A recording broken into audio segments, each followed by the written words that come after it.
Hello. In this tutorial, I'll show you how to change email address on Discord. Changing your email address on Discord is a straightforward process.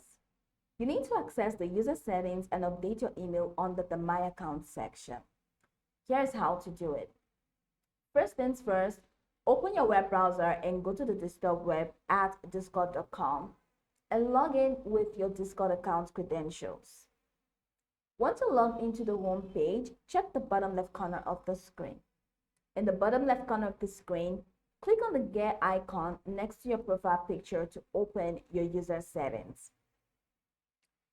In the left sidebar, go ahead and click on My Account, which is pretty much the first and default option of Discord.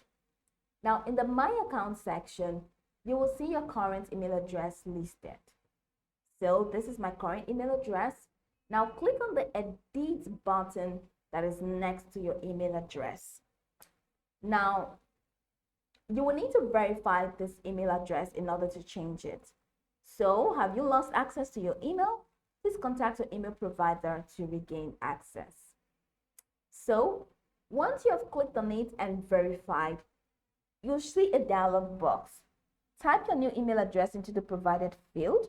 Make sure the email address is valid and accessible, as Discord will send a confirmation email to this address. Then you'll be prompted to enter your Discord account password to confirm the changes. Discord will send a verification email to your new email address. Open your email inbox, find the verification email from Discord, and click on the Verify Email button. After verifying your new email address, your Discord account will be updated with the new email address. Now, you will not be able to change your email address if it is already verified with a different Discord account.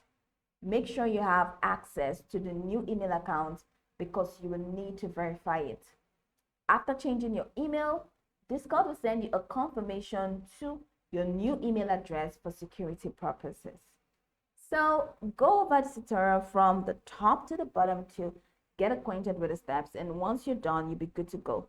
I hope this tutorial marvelously helped you search.